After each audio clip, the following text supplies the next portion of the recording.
하나님의 말씀 봅니다. 하나님의 말씀은 히브리서 4장 12절에서 16절 357쪽, 신약성경 357쪽입니다. 하나님의 말씀은 살아있고 활력이 있어 좌우에 날선 어떤 검보다 예리하여 혼과 영과 및 관절과 골수를 찔러 쪼개기까지 하며 또 마음의 생각과 뜻을 판단하나니 지으신 것이 하나도 그 앞에 나타나지 않음이 없고 우리의 결산을 받으실 이의 눈앞에 만물이 벌거 벗은 것 같이 드러나는도다. 그러므로 우리에게 큰 대제사장이 계시니 승천하시니 곧 하나님의 아들 예수시라. 우리가 믿는 도리를 굳게 잡을지어다.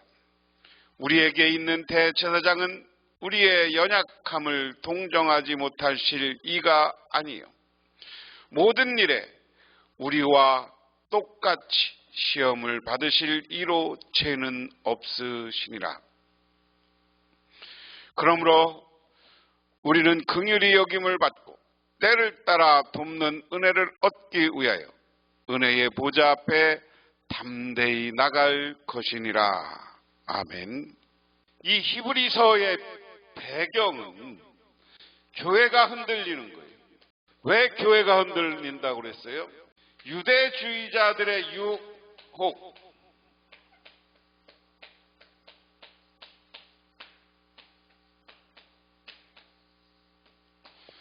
유대주의자들이 교인들을 유혹하는 거예요. 그럼 교인들을 어떻게 유혹하느냐? 이것은 뭐냐면 예수 그리스도에 대한 부정, 그러니까 예수가 그리스도가 아니라고 하는 거예요. 이런 것에 의해서 히브리서는 전부 무슨 내용으로 쓰여졌다고 그랬어요?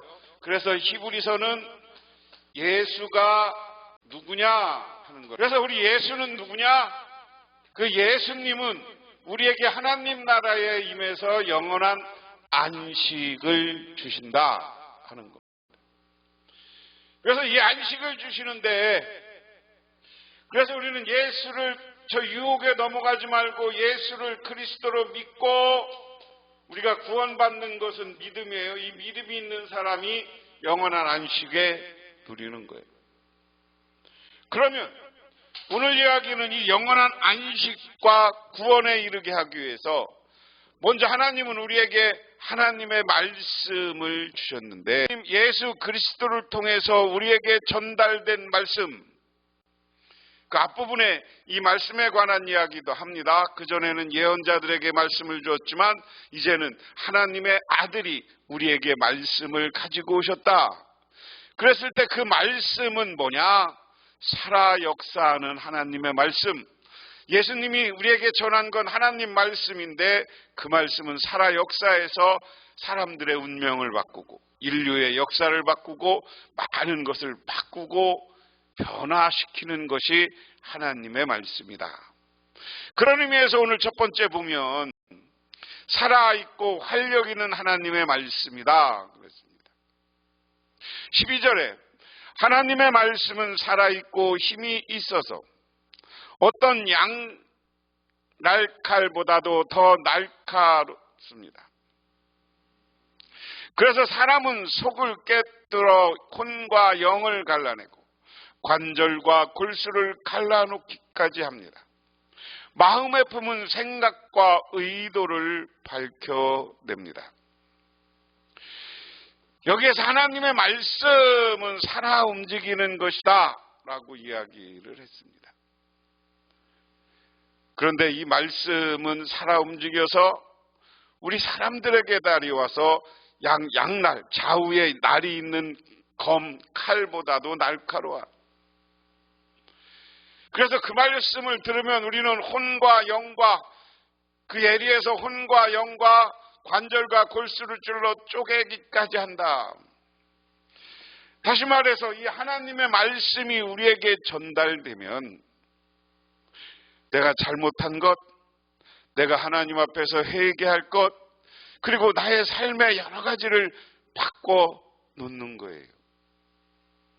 우리도 마찬가지잖아요. 우리가 설교 듣다가 갑자기 은혜 받아서 내 삶이 바뀌는 경우도 있고, 오늘 이 말씀을 듣는 여러분들도 하나님 앞에 나를 한번 생각해봐요. 영과 혼과 관절과 골수를 찔러서 쪼개기까지 한다. 그러면서 또 더 중요한 건 마음에 품은 생각과 의도들 밝혀낸다. 이 말을 다시 바꾸면 하나님은 말씀을 통해서 우리를 쪼개기도 하고 하나님의 말씀은 우리를 갈라놓는다는 얘기는 뭐예요? 죄와 선에서 우리를 선의 편으로 가도록 말씀은 갈라놓는 거야.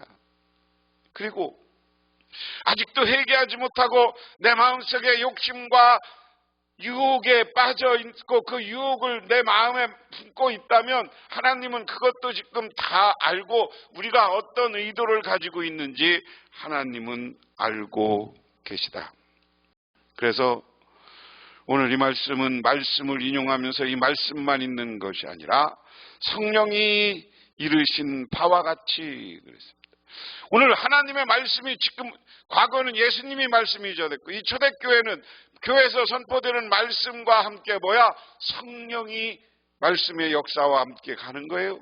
성령 충만하면 이 말씀으로 변화받고 우리가 성령이 우리의 가슴을 때리고 우리의 영혼을 때리고 우리의 혼을 때리고 우리의 양심을 때릴 때 우리는 그 말씀에 힘입어서 하나님이 나를 사랑하시는구나. 하나님이 내가 나쁜 마음을 품으면 알고 계시구나. 그러면서 회개하고 하나님을 바라보고 진리를 따르시기를 바랍니다. 두 번째, 하나님 앞에 숨김없이 드러난다. 하나님 앞에는 아무 피조물도 숨겨진 것이 없고 모든 것이 그의 눈앞에 벌거숭이로 드러나 있습니다. 우리는 그의 앞에 모든 것을 드러내 놓아야 합니다. 라고 이야기합니다.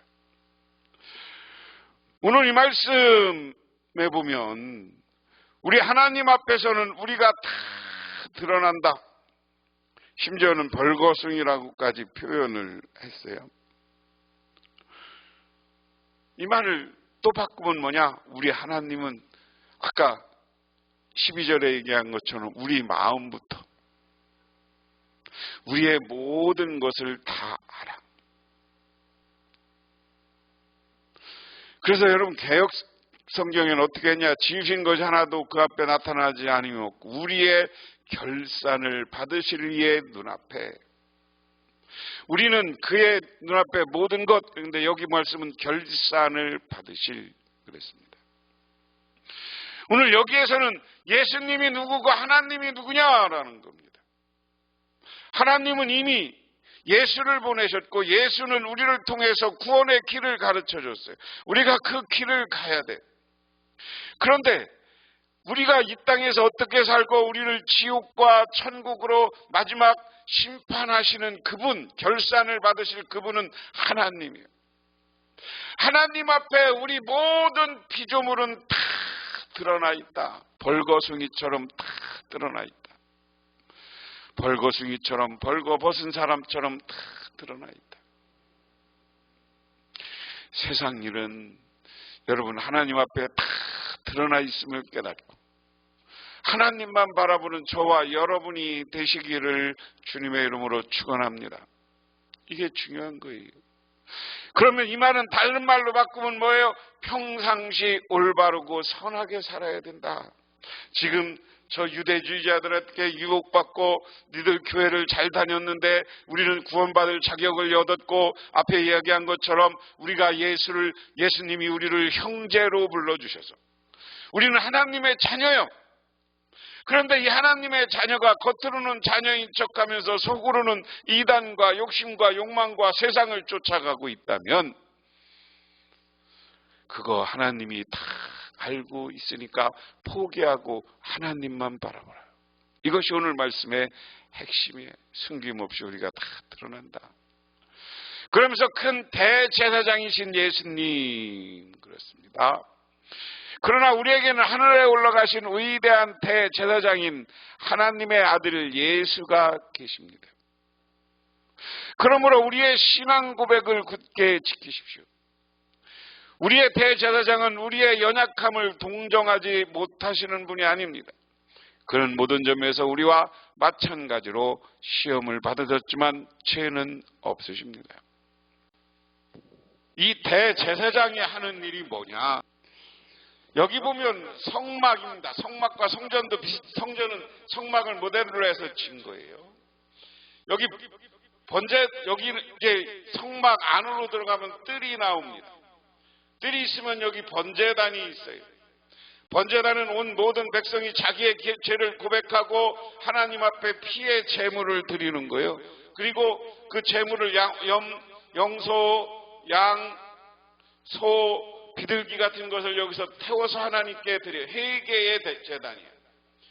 그리고 나면 제사장들이 여기서 이 평상시 일반인들 잘못과 해도 들었으니까 이 제사장들이 이제 물두멍에서 물을 씻고 그리고 어디로 가냐? 이 안으로 가요.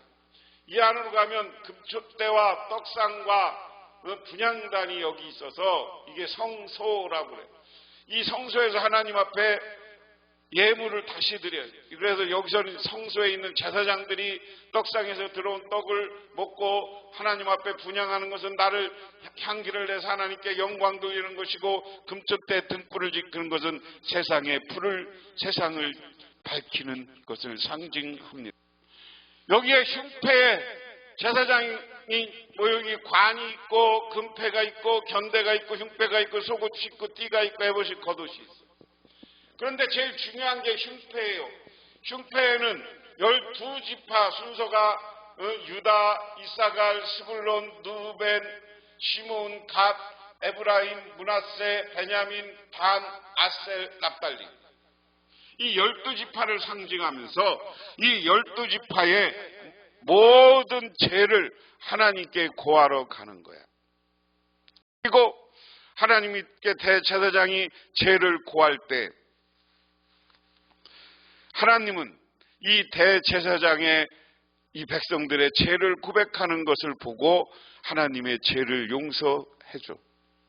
그러면 대제사장으로부터 하나님의 임재와 용서의 말씀을 듣고 다시 이 바깥 뜰에 나와서 하나님 앞에 너희들의 죄 용서를 선포하는 거예요. 그런 의미에서 예수님이 큰 대제사장이라는 것은 저 세상 사람이 뽑은 더 제사장보다 더 우리의 죄를 용서하고 사하는 역할, 그리고 예수님이 우리의 죄를 대속해 주시는 역할과 양의 역할까지 다 하셨다.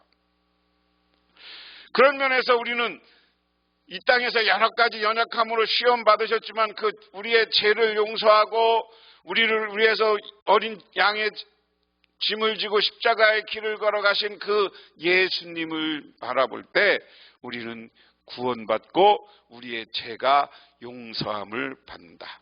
그런데 예수님은 죄가 없으신 분이다 하는 것을 반복적으로. 그러므로 우리는 담대히 은혜의 보좌로 나갑시다. 그리하여 우리가 자비로 받고 은혜를 입어서 제때에 주시는 도움을 받으십시오. 때를 따라 돕는 은혜, 그랬습니다. 그렇기 때문에 대제사장이 된 예수님이 우리를 위해서 죄를 용서해 주시기 때문에 우리는 예수님께 나가라는 거예요. 저 하나님 나라 성소를 향해 나가라는 거예요. 우리 위대한 하나님의 보좌를 향해 나가라. 이야기는 뭡니까? 하나님 나라를 향해 우리가 가라는 이야기예요.